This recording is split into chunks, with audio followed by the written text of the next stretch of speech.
Hi, my name is Tiffany Thompson, and I am going to be doing my speech on traumatic brain injuries, also known as TBI. Traumatic brain injuries, according to Brainline.org, in 2013, 2.8 million people had a traumatic brain injury related emergency department visit, hospitalization, or even death. Those occurred in the United States alone. Of all types of injuries, those closer to the brain are among the most likely to result in death or permanent disability. And according to the International Brain Injury Association, brain injury is the leading cause of death and permanent disability worldwide. The audiences may have a little bit of confusion with this topic because it is not a visible disability that most people can see from the outside.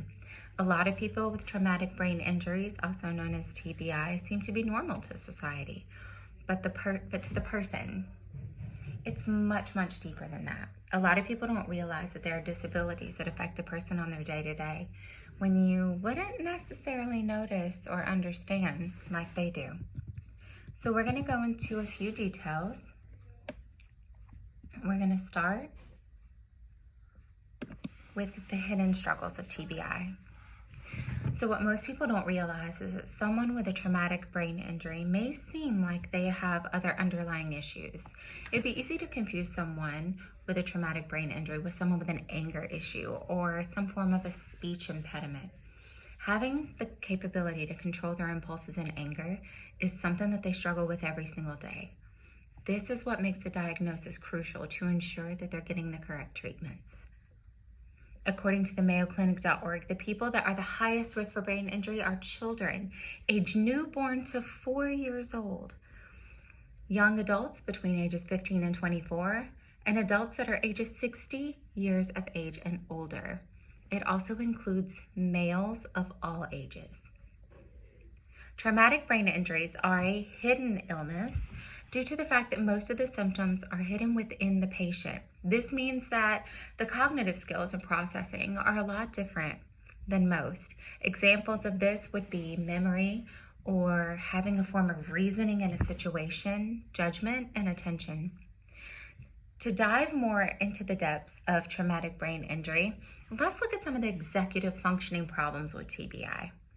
Problem-solving skills and decision-making are two major things that people with TBI struggle with. This can cause daily functionality to be a lot more difficult.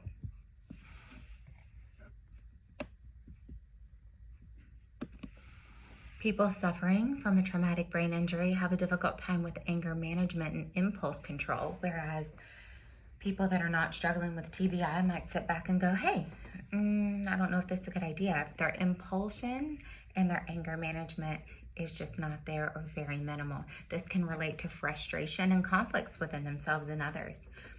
Other people may not be able to understand their thought process or what they're thinking.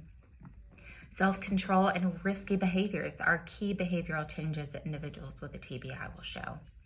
Even though the relationship between the two have not been definitively distinguished, it is thought that there is a relationship between traumatic brain injury patients and a degenerative brain disease like Alzheimer's, Parkinson's, and even dementia. In closure, it's important to understand that there's not always visual cues to someone that is suffering from a traumatic brain injury. Sometimes the signs can be confused for someone that is just angry and has a hard time controlling themselves or their emotions. It's imperative to research and understand a traumatic brain injury. If you know somebody that has or is suffering, knowledge is power and understanding is care. Thank you.